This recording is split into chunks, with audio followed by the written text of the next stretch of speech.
बिस्मिल्लाहिर्रहमानिर्रहीम। अस्सलाम वालेकुम YouTube students, welcome to Study corner.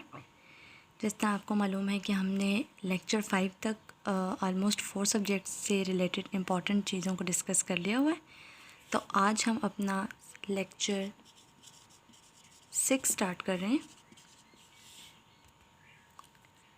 Hopefully ये लेक्चर हमारा बहुत लेंथी होने वाला है, क्योंकि इसमें हम कॉन्स्टिट्यूशन को, इसके अलावा इलेक्शन लॉज को डिस्कस करने वाले हैं, और स्पेसिफ़िकली ये हम इलेक्शन ऑफिसर की जॉब के लिए डिस्कस करने वाले हैं। और कॉन्स्टिट्यूशन में, क्योंकि हम इलेक्शन ऑफिसर की जॉब के हवाले से बात करने वाले हैं, तो जो कॉन्स्टिट्यूशन है 1973 का, तो इसके सिलेबस में इसका चैप्टर 1, चैप्टर 2 और चैप्टर 8 शामिल है। तो आज हम इन तमाम चैप्टर्स के तमाम आर्टिकल्स को डिस्कस करेंगे और उसके हवाले से देखेंगे कि क्या इम्पॉर्टेंट चीज़ है और क्या एमसीक्यूज़ के हवाले से इस कमिंग टेस्ट में पूछा जा सकता है। चलें स्टार्ट करते हैं अपना कॉन्स्टिट्यूशन से। ये मैंने कॉन्स्टिट्यूशन आपके सामने रख दिया है, और अब हम कॉन्स्टिट्यूशन में इसके, ये देख सकते हैं आप, आज हमने इस पार्ट को डिस्कस करना है, और इसके अलावा पार्ट 2 भी डिस्कस होगा।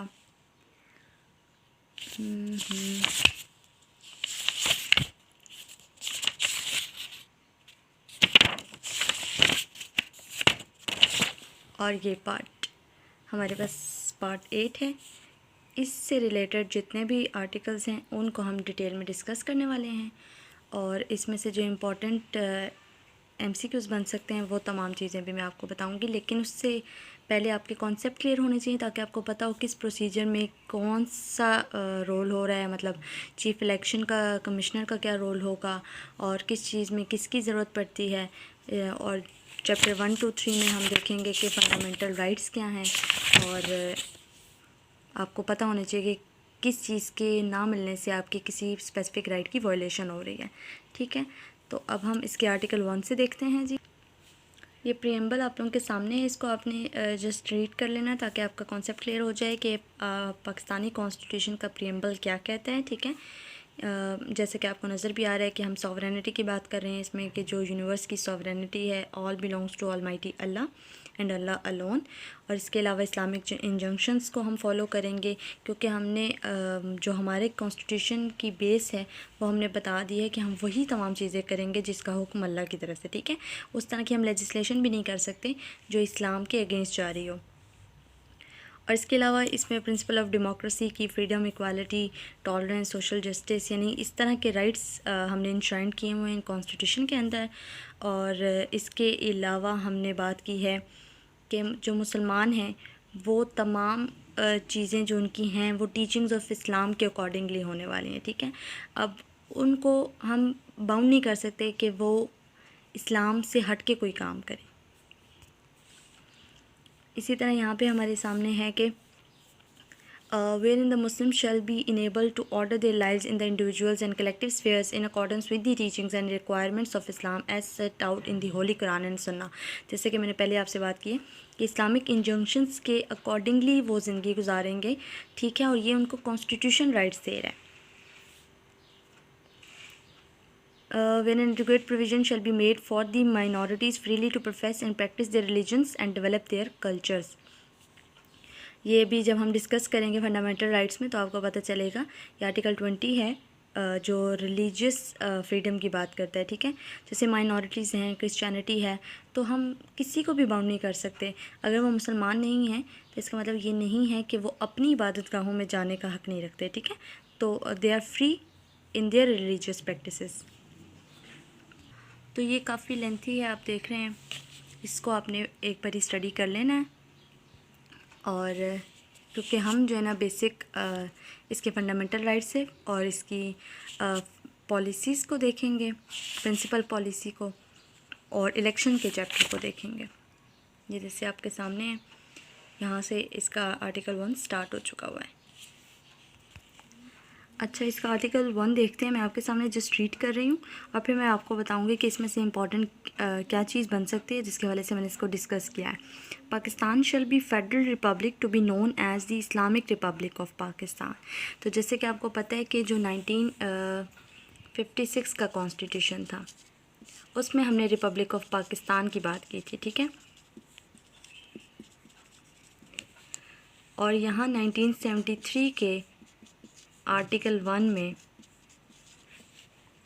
ये कहा जा रहा है कि जो हमारी स्टेट है, जो पाकिस्तान है, वो फेडरल रिपब्लिक है और उसका नेम क्या दिया जा रहा है, Islamic Republic of Pakistan. Islamic Republic of Pakistan. तो यहाँ से आपको एक चीज़ क्लियर हो गई है कि 1973 का कॉन्स्टिट्यूशन, जिसका आर्टिकल 1 पाकिस्तान को फेडरल स्टेट डिक्लेयर कर रहा है, ठीक है, पाकिस्तान को फेडरल रिपब्लिक या फेडरल स्टेट बता रहा है और उसको नाम क्या दे रहा है, Islamic Republic of Pakistan. 1956 Republic of Pakistan की बात करते हैं, लेकिन 1973 में हम इस्लामिक रिपब्लिक ऑफ पाकिस्तान की बात कर रहे हैं। इसी में इसका आर्टिकल 1 की ही क्लॉज 2 को मैं रीड करने वाली हूँ, ठीक है। The territories of Pakistan shall comprise the provinces of Balochistan, Khyber Pakhtunkhwa, क्योंकि अमेंडमेंट के बाद आया, आपको पता है, उससे पहले NWFP कहलाता था ये। The Punjab and Sindh, the Islamabad Capital Territory and after referred to as federal capital in the federally administrated tribal areas and such states and territories as are or may be included in Pakistan whether by accession or otherwise। accession और otherwise से मुराद ये है कि जैसे कश्मीर है हमारे पास, तो अगर कश्मीर भी पाकिस्तान के साथ अपना एनेक्स्चर चाहता है, ठीक है, उसके साथ एक्सेशन चाह रहा है, तो हमारे आर्टिकल 1 में, कॉन्स्टिट्यूशन के आर्टिकल 1 ये बात कहता है कि वो तमाम टेरिटरीज़ जो पाकिस्तान में शामिल होना चाहती हैं वो भी पाकिस्तान का पार्ट होंगी, वरना इसके अलावा ये जो 4 प्रोविंसेस हैं और फ़ाटा।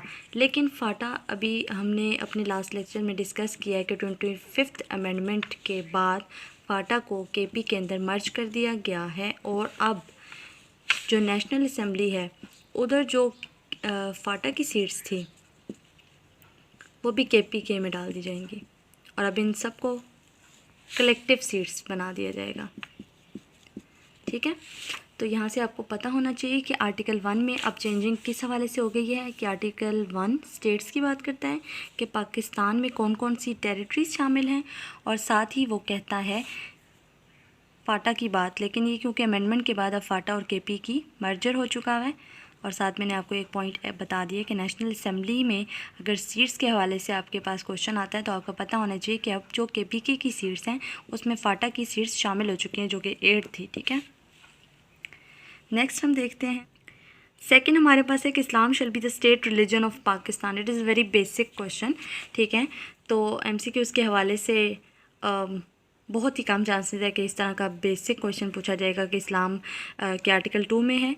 ये पता होना चाहिए कि आर्टिकल 2 डील किसको करता है, स्टेट रिलीजन की बात करता है। आर्टिकल 2 स्टेट रिलीजन की बात करता है और पाकिस्तान का स्टेट रिलीजन क्या है, इस्लाम है।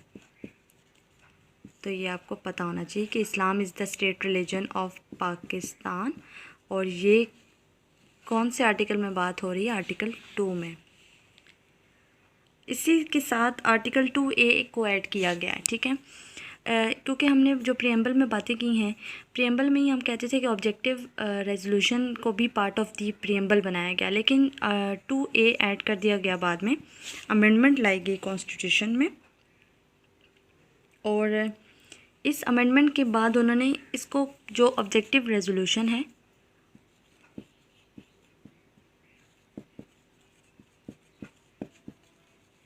उसको पार्ट ऑफ द कॉन्स्टिट्यूशन बना दिया। पार्ट ऑफ द कॉन्स्टिट्यूशन बनाने का मकसद क्या था, ताकि जो ऑब्जेक्टिव रेजोल्यूशन का एक स्टेटस है वो ज़ाया ना हो सके। तो प्रियम्बल में ऐड करके उसकी इस वैल्यू को जो है ना, उस पर इफेक्ट ना किसी तरह का आया जाए, इस वजह से the objective resolution to form part of substantive provisions of the constitution of Pakistan 1973। Next है हमारे पास आर्टिकल 3।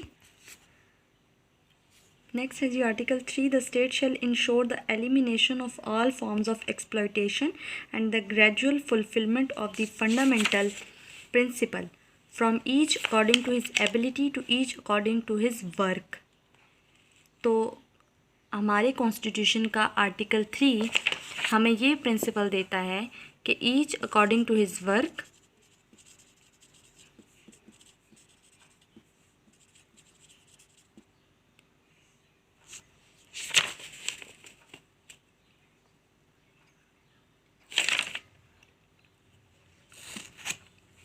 या एबिलिटी की भी बात करता है साथ में। जो बेसिक पर्पस था आर्टिकल 3 का वो एक्सप्लॉइट करने से बचाना था, ठीक है। लेकिन I don't know what I think the article 3 is the worst form of exploitation. मतलब हम वर्क के अकॉर्डिंगली किसी को पे करते हैं, हम उसकी नीड्स के अकॉर्डिंगली पे नहीं करते, ठीक है। कि अगर उसने काम किया इतना कि उसको 100 पर डे हम चार्ज करना चाहिए, ठीक है, उसके काम के हवाले से, तो हम उसको 100 पर डे ही चार्ज करेंगे। लेकिन अगर उसकी हम ज़रूरतें देखें, उसके बच्चे, उसकी बाकी एजुकेशन है, शेल्टर है और फूड है, सिक्योरिटी है, और वो ये 100 कहाँ कहाँ पूरा कर सकता है, ठीक है। लेकिन आर्टिकल 3 जो बात करें हम उस तक ही रहते हैं कि आर्टिकल 3 कहता है कि स्टेट को इंश्योर करनी है elimination of all forms of exploitation, यानी कि एक्सप्लॉइट नहीं करना किसी को भी, और उसकी ग्रेजुअल फुलफिलमेंट करनी है उन फंडामेंटल राइट्स की, और उसको पे करना है according to his ability to each according to his work. कौन सा आर्टिकल डील करता है इस चीज़ को? आर्टिकल 3 डील करता है। नेक्स्ट है हमारे पास आर्टिकल 4। आर्टिकल 4 है जी right of individuals to be dealt with in accordance with law. ये लॉ की बात कर रहा है। इसको मैं रीड कर देती हूँ आपके सामने, ताकि फिर मैं इसमें से इंपॉर्टेंट जो चीज़ें वो आपसे डिस्कस करूँ। To enjoy the protection of law and to be treated in accordance with law is the inalienable right of every citizen. Inalienable right यानी कि इसका अनचैलेंजेबल राइट है ये हर सिटीज़न का, कि उसे लॉ के अकॉर्डिंगली प्रोटेक्ट किया जाए, उसे ट्रीट किया जाए। लॉ के अकॉर्डिंगली से मुराद ये है कि जिस तरह लॉ सबको इक्वालिटी ही देता है, लॉ सबको हर तरह की फैसिलिटीज़ देता है, तो वो बग़ैर किसी भी किस्म की सेक्स जेंडर डिस्क्रिमिनेशन, ठीक है, तो वो सबको प्रोवाइड होनी चाहिए। wherever he may be and of every other person for the time being within Pakistan.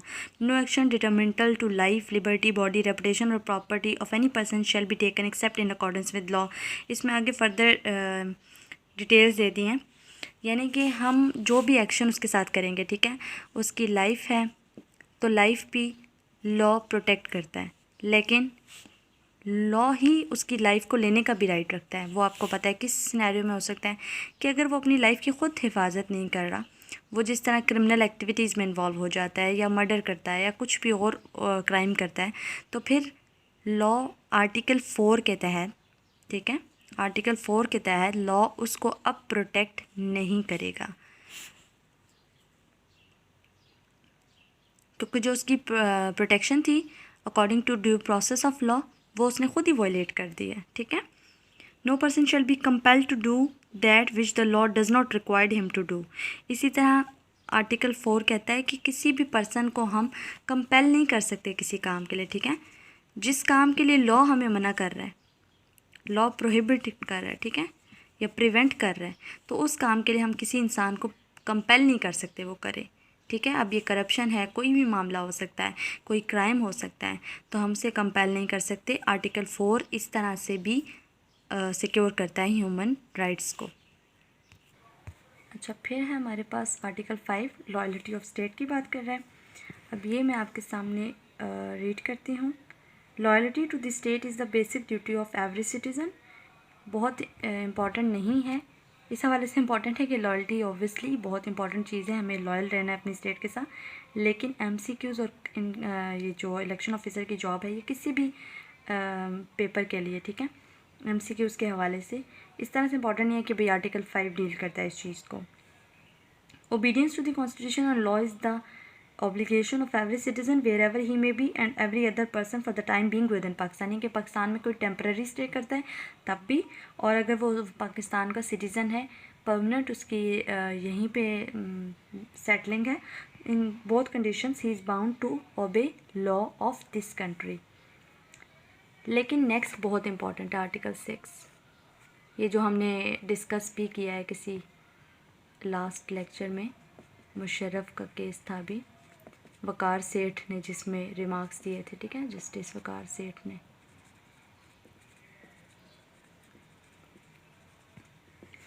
अच्छा, तो ये हाई ट्रीज़न की बात करते हैं। हाई ट्रीज़न क्या है आपको पता होना चाहिए कि आर्टिकल 6 डील्स विद हाई ट्रीज़न। तो यहाँ से ये आपका एक इम्पॉर्टेंट एमसीक्यूज़ बन जाता है हाई ट्रीज़न। और आपसे ये भी पूछा जा सकता है कि हाई ट्रीज़न की पनिशमेंट क्या है। तो ये आपको बता देती हूँ कि हाई ट्रीज़न पनिशमेंट एक्ट है 1973 का, और उसके मुताबिक हाई ट्रीज़न की पनिशमेंट डेथ या लाइफ इम्प्रिजनमेंट है। और हाई ट्रीज़न है क्या, खुद रीड कर रही हूँ मैं आपके सामने। एनी पर्सन हु एब्रोगेट्स और सबवर्ट्स, ठीक है, तो ये आपके सामने मैं रीड कर देती हूँ। Subvert or suspend or hold in abeyance the constitution by any force of or show of force or by any other unconstitutional means shall be guilty of high treason. Any person aiding or abetting, ठीक है, abetting or collaborating the acts mention in clause 1 shall likewise be guilty of high treason. An act of high treason mentioned shall not be validated by any court including the Supreme Court and High Court। यहाँ से आपको एक बात और पता चल गई है कि जो हाई कोर्ट और सुप्रीम कोर्ट है, हाई ट्रीज़न को वो भी वैलिड नहीं करार दे सकती, ठीक है। जो कोई भी एब्रोगेट करता है, सबवर्ट करता है, सस्पेंड करता है या किसी भी किस्म की कॉन्स्पिरेशन करता है कॉन्स्टिट्यूशन में by using force or by showing force, ठीक है, दो वर्ड्स यूज़ हो रहे हैं। इसका मैं थोड़ा मिटा के आपको यहाँ से डिटेल से समझा देगा। जस्टिस वकार सेठ का मुशर्रफ केस में डिस्कस कर चुके हैं आपके साथ, इसलिए। अच्छा, तो अब यहाँ पे दो बातें कर रहे हैं कि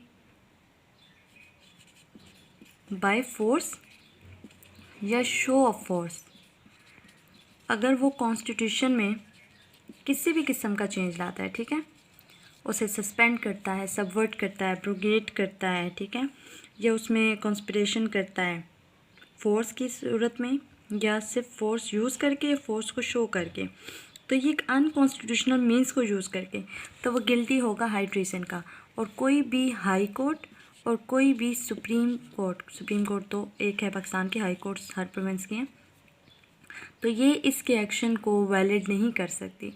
तो इसी तरह का केस मुशर्रफ का चल रहा था क्योंकि उस पर आर्टिकल 6 हाई ट्रीजन का चार्ज था, और इसमें इम्पॉर्टेंट 2 से 3 बातें हमने डिस्कस कर दी हैं जो एमसीक्यूज़ के हवाले से डिस्कसेबल थी। अब आर्टिकल 7 से लेके 28 तक के फंडामेंटल राइट्स हैं। आर्टिकल 7 बात करता है जी स्टेट की, कि in this part unless the context otherwise requires the state means the federal government, Majlis Shura, parliament, provincial government, provincial assembly and such local or other authorities in Pakistan are by law empowered to impose any tax or cess, ठीक है। तो article 7 हमारे पास state की बात करता है, और state में प्रोविंशियल असेंबली, नेशनल असेंबली है, पार्लियामेंट है, और तमाम लोकल और वो अथॉरिटीज़ आ जाती हैं जो टैक्स ले सकती हैं, ठीक है, जिनके पास अथॉरिटी है। नेक्स्ट है हमारे पास, नेक्स्ट आर्टिकल 8 की हम बात करते हैं। तो आपको पता होना चाहिए कि laws inconsistent with or in derogation of fundamental rights or in derogation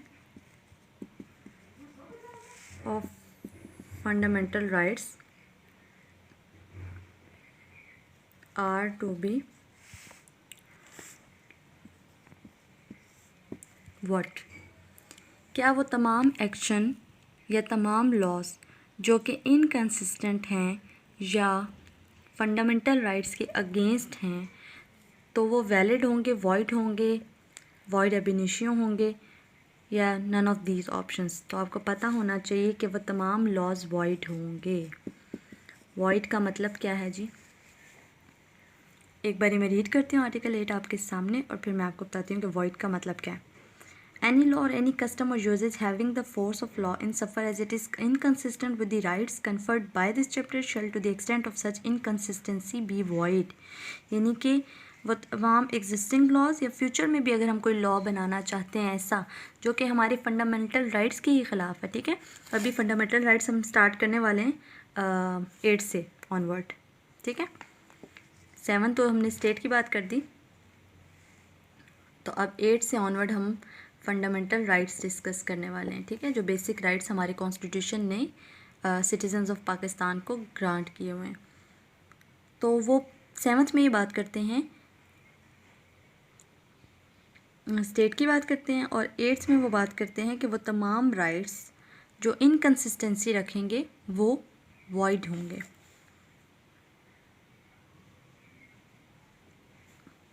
अब जनरल लॉ ये, ठीक है, लेकिन इसके अलावा ये है कुछ एक्सेप्शंस भी होती हैं हर चीज़ की।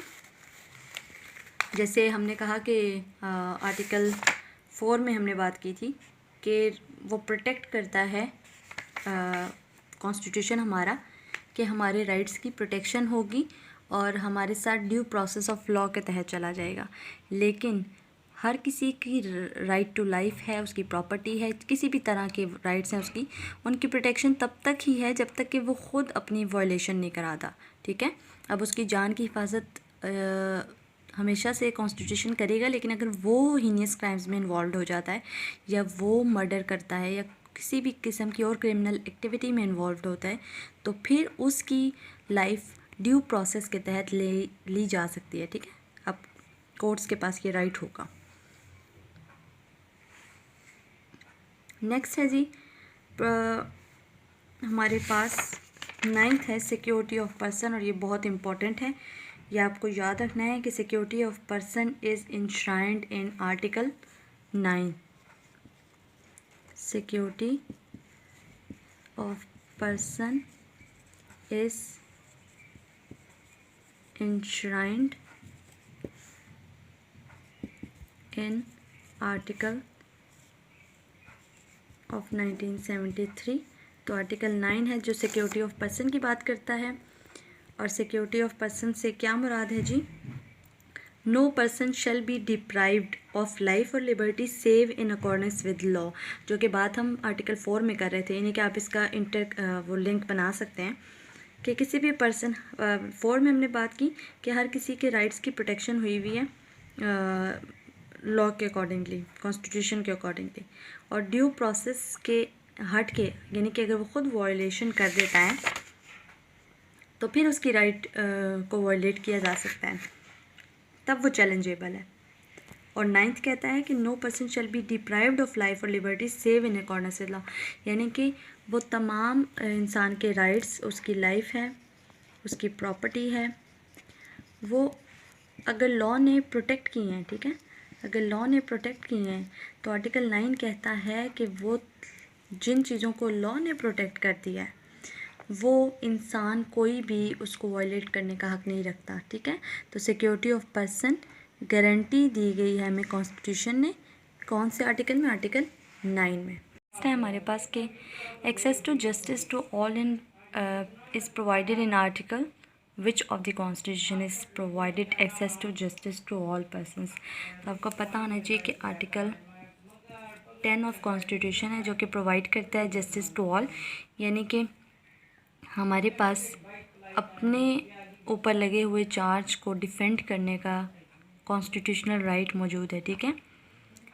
नेक्स्ट है कि the arrested person who is detained in custody shall produced before how much time within a period. आगे बात कर रहे हैं कि कोई भी अरेस्टेड पर्सन है, ठीक है, किसी के ऊपर चार्ज लगा है, उसको अरेस्ट किया हुआ है, वो डिटेन है, कस्टडी में है पुलिस की, तो अब उसका arrested person who is detained in custody shall be produced before magistrate है, ठीक है, विद इन 24 आवर्स। तो ये आर्टिकल 10 ये बात करता है कॉन्स्टिट्यूशन की कि अगर किसी पर्सन के ऊपर कोई चार्ज है, उसको पुलिस ने अगर अरेस्ट किया है, तो police is bound to produce that person before magistrate within 24 hours, ठीक है। और अगर वो 24 आवर्स के अंदर नहीं करता तो उसको उस चीज़ की रीज़न्स देने होंगे।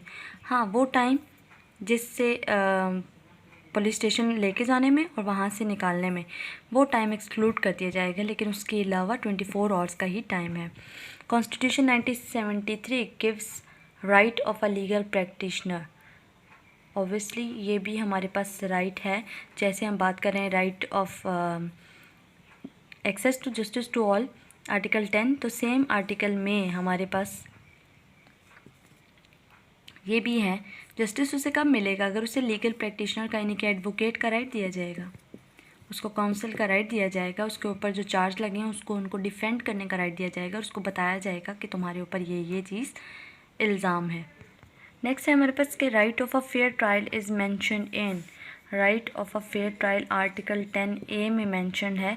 आपको पता होना चाहिए कि राइट यानी article 10A deals with right of fair trial, alternative दोनों तरह से। और after the 18th amendment, after 18th amendment हमारे पास आर्टिकल 10A को ऐड किया गया है।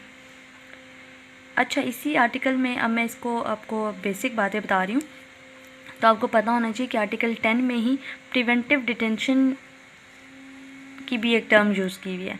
अब प्रिवेंटिव डिटेंशन ये है कि यहाँ पे तो हम राइट दे रहे हैं किसी भी इंसान को जिसको अरेस्ट किया हुआ, ठीक है, वो कस्टडी में पुलिस की, वो मजिस्ट्रेट के सामने पेश करने के लिए पुलिस बाउंड है 24 आवर्स में।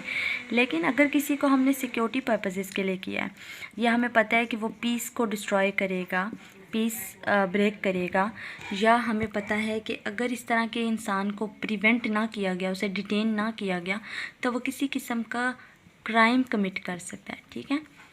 तो उस सूरत में प्रिवेंटिव डिटेंशन होगी। हाँ, यहाँ भी उसे इंगेजमेंट ऑफ अ लॉयर का राइट दिया जाएगा, और उसकी अरेस्ट की वहाँ पर 24 आवर्स का टाइम था, लेकिन यहाँ पे उसे 15 दिनों के अंदर, जिस भी इंसान को प्रिवेंटिव डिटेंशन में रखा गया है उसको 15 डेज़ के अंदर क्या करेंगे कि उसको राइट ऑफ अ लॉयर देंगे, और उसे वो ग्राउंड्स भी बताएंगे कि किस वजह से उसे अरेस्ट किया गया। लेकिन अगर सिक्योरिटी और नेसेसिटी है तो उसे 3 मंथ्स तक डिटेन किया जा सकता है। ये था ऑल अबाउट आर्टिकल 10 और 10A। आर्टिकल 10 जस्टिस की बात कर रहा है, ये तमाम प्रिवेंटिव डिटेंशन की, और ये टाइम है उसको फ्री ट्रायल होगा, वो आर्टिकल 10A की बात हो गई। और कौन सी अमेंडमेंट के तहत ये ऐड किया गया है वो भी हमने डिस्कस कर दिया। और नेक्स्ट हमारे पास है जी आर्टिकल 11। ये मैं लिख नहीं रही क्योंकि सिंपल इसमें जो स्लेवरी है, फोर्स्ड लेबर है, उसको प्रोहिबिट किया गया है, ठीक है। जैसे हमारे यहाँ चाइल्ड लेबर बहुत ज़्यादा इंक्रीज़ हो चुका हुआ है, तो चाइल्ड लेबर की तो वैसे ही बहुत से लॉज हैं, लेकिन अगर हम कॉन्स्टिट्यूशन की हद तक देखें तो slavery is non existent and forbidden and no law shall permit or facilitate its introduction into Pakistan in any form. तो अब ये लेबर की बात कर रहे हैं, ठीक है। अब लेबर अगर चाइल्ड है तो वो भी तो फोर्सफुली हो सकता है ना कि उसको लेबर बनाया गया हो फोर्सफुली। तो अगर चाइल्ड को भी फोर्सफुली लेबर बनाया गया है, फोर्सफुली इससे काम कराया जा रहा है, तो वो फॉरबिडन है, और पाकिस्तान का कोई भी law, no law shall permit or facilitate its introduction into Pakistan in any form, all forms of force labour and traffic in human beings are prohibited, ठीक है। तो तमाम फॉर्म्स के वो कह रहे हैं कि ये प्रोहिबिटेशन है इसकी। No child below the age of 14 years shall be engage in any factory or mine or any other hazardous employment. जैसे हम चाइल्ड लेबर की बात कर रहे हैं, तो पहले तो ये स्लेवरी और जो फोर्स्ड लेबरिंग है इसको आर्टिकल 11 इसको प्रोहिबिट कर रहा है, इसको इनकरेज नहीं करता। लेकिन साथ ही इसी आर्टिकल में वो बात करते हैं कि कोई भी बच्चा, ठीक है, चाइल्ड जो कि 14 से जिसकी एज लेस है, ठीक है, लेस एज है 14 से, तो वो बच्चा अगर उसको हम थ्रू फोर्स, थ्रू प्रेशर उसको हम लेबर बना रहे हैं, किसी फैक्ट्री में इंगेज कर रहे हैं, कुछ भी काम कर रहे हैं, तो वो हम कॉन्स्टिट्यूशनल वायलेशन कर रहे हैं, और इस तरह उसके राइट की वायलेशन की वजह से हम गिल्टी हो सकते हैं। Nothing is in this article deemed to affect compulsory services by any person undergoing punishment for an offence against any law or required by any law of public purpose. No compulsory service shall be of a cruel nature or incompatible with human dignity. ठीक है, तो ये article 11 के बारे में हो गया। अब देखते हैं आर्टिकल 12।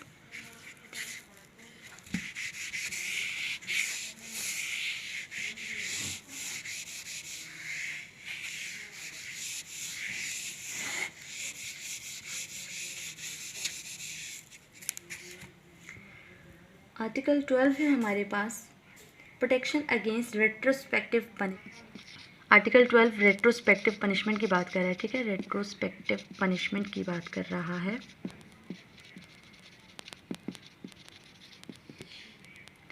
इससे मुराद ये है, ये इस पनिशमेंट से प्रोटेक्शन दे रहा है। फॉर एग्ज़ाम्पल, आज 11th डेट है और आज के दिन अगर किसी इंसान ने कोई ऐसा क्राइम किया है जिसके बारे में कोई लेजिस्लेशन नहीं है, ठीक है, और ना ही उसके बारे में किसी किस्म की कोई पनिशमेंट, डेथ या कुछ भी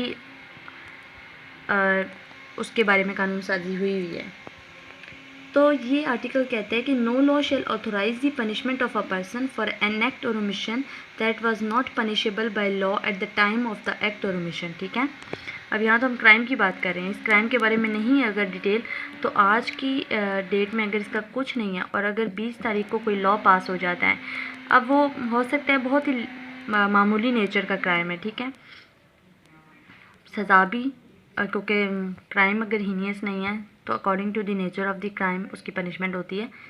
तो अगर क्राइम बहुत माइनर सा है उसके अकॉर्डिंग उसकी पनिशमेंट भी होनी चाहिए थी, लेकिन अगर उस टाइम में नहीं थी पनिशमेंट, तो आज 20 तारीख को अगर कोई लॉ पास हो चुका है तो अब इस डेट के एक्ट पे उसको हम पनिश नहीं कर सकते।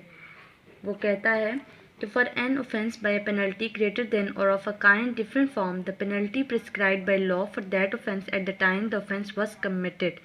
तो जब वो ऑफेंस कमिट किया गया उस टाइम तो उसका कोई लॉ नहीं था, तो ये रेट्रोस्पेक्टिव जो पनिशमेंट है तो इसके अगेंस्ट प्रोटेक्शन दे रहा है हमें आर्टिकल 12।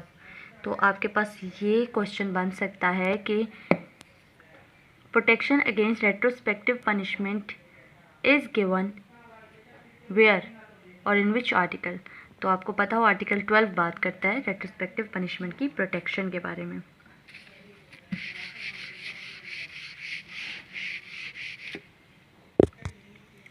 नेक्स्ट है हमारे पास जी प्रोटेक्शन अगेंस्ट डबल जियोपार्डी। अब इससे क्या मुराद है जी, protection against double punishment, double jeopardy से मुराद ये कि डबल पनिशमेंट है एंड सेल्फ इनक्रिमिनेशन है। अब मैं रीड करती हूँ आपके सामने कि no person shall be prosecuted or punished for the same offence more than once. अगर किसी ने एक ऑफेंस किया है, उस ऑफेंस की उसको सज़ा हो गई है, ठीक है, he is punished for his offence. अब जब वो पनिशमेंट कंप्लीट कर चुका है तो आफ्टर 1 or 2 वीक्स और 1 मंथ या किसी भी टाइम पीरियड के बाद उसी ऑफेंस पे, ये जो ऑफेंस नंबर 1 में इसको वैसे एग्जांपल के लिए ले रही हूँ, ठीक है, इसी ऑफेंस पे उसको दोबारा से पनिश करना लॉ इसको अलाउ नहीं करता। और इस चीज़ की हमें प्रोटेक्शन देता है जी आर्टिकल 13। आर्टिकल 13 प्रोटेक्शन देता है अगेंस्ट डबल पनिशमेंट, और वो किसी भी पर्सन को प्रोसिक्यूट होने की या पनिशमेंट देने की परमिशन नहीं दे रहा in offence more than once. No person shall when accused of an offence be compelled to be a witness against himself. इसी तरह कोई पर्सन जो कि अक्यूज्ड है उसको हम कंपेल नहीं कर सकते कि वो अपने ही ऑफेंस में जिसमें वो अक्यूज़ है उसी में वो विटनेस भी बन जाए, ठीक है। तो विटनेस और अक्यूज़ एक ही उसमें वो नहीं हो सकता, और ये भी हमें बात कौन कह रहा है, आर्टिकल 13। नेक्स्ट देखते हैं जी आर्टिकल 14 है कि inviolability of dignity of man, the dignity of man and subject to law, the privacy of home shall be inviolable. अब आर्टिकल 14 सिंपल जो है ना डिग्निटी की बात करता है जिस तरह हम डिग्निटी से मुराद क्या हो सकती है, यानी कि उसकी डिग्निटी सब्जेक्ट टू लॉ उसको प्रोटेक्ट किया जाए। अब डिग्निटी प्रोटेक्ट करने का तरीका क्या है, जैसे हम section it is not of your concern right now according to article 14, पर वैसे मैं समझाने के लिए बात कर रही हूँ कि सेक्शन 165 CRPC है, क्रिमिनल प्रोसीजर कोड, उसमें ये बात करते हैं कि राइट ऑफ सर्च की बात करें कि किसी के घर में जिस तरह हम सर्च करे जाते हैं, पावर्स टू सर्च होती हैं, तो वहाँ पे भी जो एंटर होना है वो डिग्निटी को मेंटेन करना है, उस चीज़ को प्रोटेक्ट करना है। क्यों? वो भी जो सेक्शन की एलेब्रेशन की हुई है, ठीक है, जो डिटेल है, डिग्निटी की बात है, वो मेन किधर से ली गई है, सर्च की पावर्स हैं, बेस वो इस डिग्निटी पे कर रहे हैं जो आर्टिकल 14 में बताई गई है, ठीक है। तो आर्टिकल 14 कहता है कि हर तरह से उसकी डिग्निटी को प्रोटेक्ट किया जाए। आर्टिकल 15, 16, 17, 18 और 19 ये मैं इसलिए इकट्ठे लिख के आपको एक बात बताने लगी हूँ क्योंकि इसमें एक लिंकेज बनेगा 18 और 19। अब 15 क्या है जी? 15 आर्टिकल ये सारी फ्रीडम के बारे में। अब फ्रीडम डिफरेंट है। 15 फ्रीडम मूवमेंट की बात करता है, ठीक है, मूवमेंट की बात करता है। जो इसके बाद 16 है वो असेंबली की बात करता है, इसको मैं एक्सप्लेन कर दूंगी। 17 आपके पास एसोसिएशन की बात करता है। 18 आपके पास बिजनेस और ट्रेड वगैरह की बात करता है। और 19 आपके पास स्पीच की बात करता है। इसके अलावा 19A है, ये बहुत इम्पॉर्टेंट है। 19A भी बाद में ऐड किया गया है कॉन्स्टिट्यूशन के अंदर, और ये हमारे पास 18th अमेंडमेंट के बाद ऐड किया गया था, ठीक है, 18th अमेंडमेंट के बाद।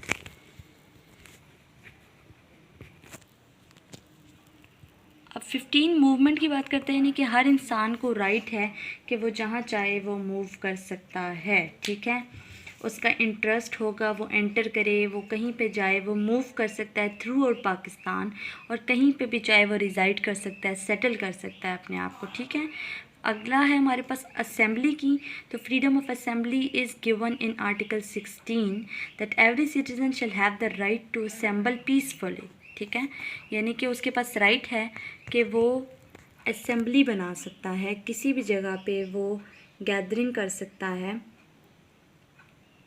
इसके अलावा यानी कि पब्लिक ऑर्डर की वायलेशन नहीं होनी चाहिए, यानी अपने इंटरेस्ट को सिक्योर करने के लिए दूसरों के इंटरेस्ट को वायलेट ना करे, तो उसको असेंबली का, उसको मूवमेंट का, उसको 17 के तहत एसोसिएशन का, और आर्टिकल 18 के तहत किसी भी किस्म का बिज़नेस करने का, क्योंकि वो सिटीज़न ऑफ पाकिस्तान है, तो सिटीज़न ऑफ पाकिस्तान को फंडामेंटल राइट्स प्रोवाइड किए गए हैं, तो इसलिए वो भी एज सिटीज़न प्रोटेक्टेड है, फ्रीडम रखता है, ट्रेड कर सकता है, बिजनेस कर सकता है, किसी भी प्रोफेशन में जा सकता है, ठीक हो गया। आर्टिकल 19 स्पीच की बात करता है, फ्रीडम ऑफ स्पीच और एक्सप्रेशन की, जो कि हम मीडिया के हवाले से बहुत बात करते हैं।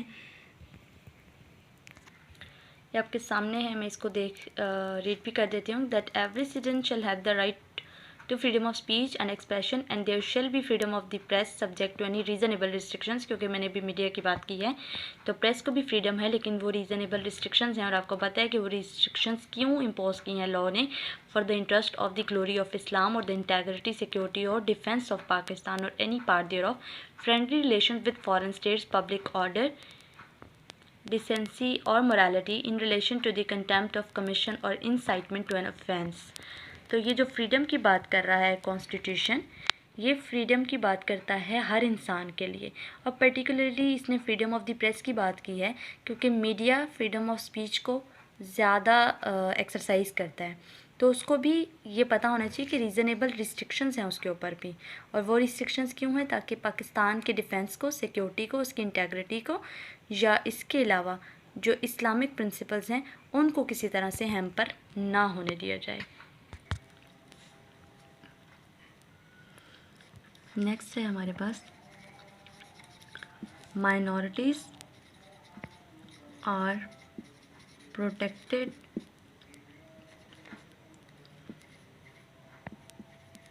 To exercise religious practices.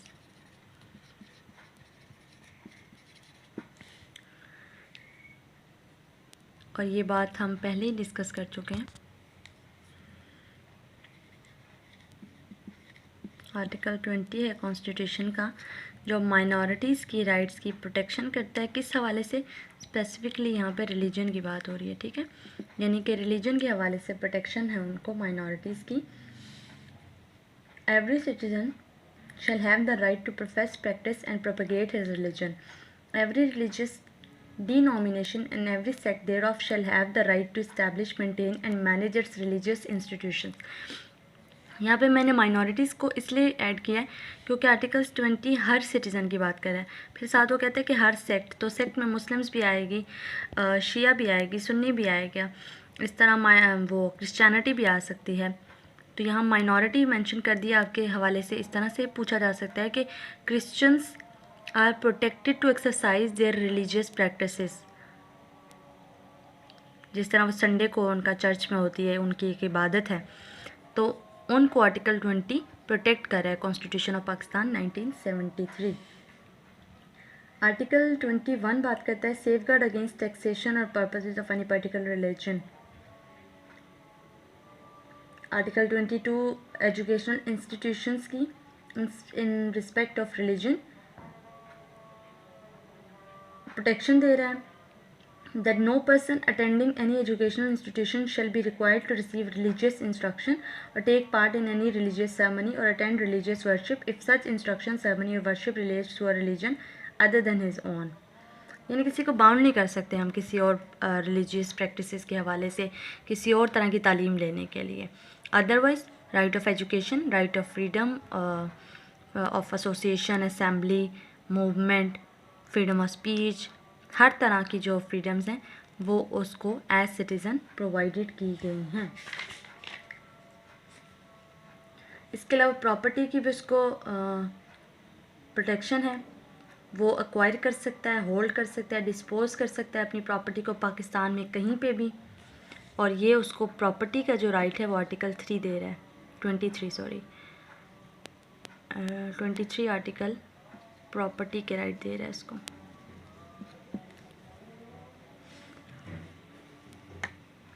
इसकी डिटेल है, आप एक बार रीड कर लीजिएगा। पब्लिक पर्पस के लिए अक्सर औकात जो प्राइवेट प्रॉपर्टी है उसमें से कुछ ना कुछ एक्वायर करना पड़ता है। कोई प्रोजेक्ट्स होते हैं for the benefit of public, for the interest of public, जैसे मेट्रो प्रोजेक्ट के लिए कुछ पर्सनल जो प्रॉपर्टीज़ हैं इंडिविजुअल्स की, उनको भी लिया गया था और उसके बदले उनको पेमेंट कर दिया गया था।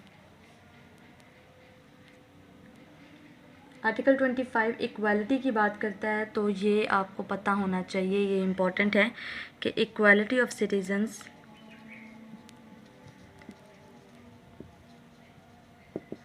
अब ये इक्वालिटी ऑफ सिटीजन्स से मुराद ये है कि ना किसी इंसान की सेक्ट देखी जाएगी, ना उसकी सेक्स देखी जाएगी, ना उसका देखा जाएगा फ़िरका क्या है, उसका फेथ क्या है। हर तरह से किसी भी किस्म की डिस्क्रिमिनेशन नहीं होगी।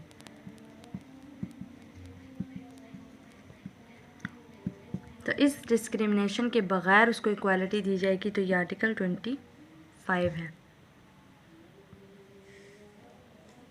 Right of education article 25A बाद में ऐड किया गया था कि जो 16 ईयर्स तक के चिल्ड्रन हैं उनको फ्री एजुकेशन दी जाए और फेयर एजुकेशन दी जाए।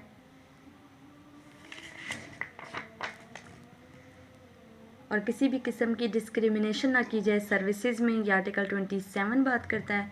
डिस्क्रिमिनेशन की, जैसे हमने इक्वालिटी की बात कर दी है, तो फिर वो सर्विसेज हो या किसी भी किस्म की कोई जॉब है, कुछ भी है, वहाँ पे इक्वालिटी दी जाएगी। तो सर्विसेज में भी उसको डिस्क्रिमिनेट ना किया जाए, यानी कि अगर कोई मुसलमान है तो उसको, क्योंकि ये मुस्लिम कंट्री है तो उसको स्टेटस हाई उसको दिया जा सकता है, लेकिन अगर कोई क्रिश्चियन है या कोई माइनॉरिटी में से कोई भी सेक्ट का इंसान है तो उसको प्रमोट ना किया जाए, ठीक है। तो यानी कि सर्विसेज में भी इक्वालिटी होगी और ये आर्टिकल 27 बात करता है discrimination, non discrimination in respect of services. 28 is the last regarding fundamental rights chapter, that subject to article 251, any section of citizens having a distinct language, script or culture shall have the right to preserve and promote the same and subject to law establish institutions for that purpose। अब यहाँ पे हम जैसे cultural हमारी preservation है ना, तो article 28 हमारी कल्चरल प्रिजर्वेशन की बात करता है।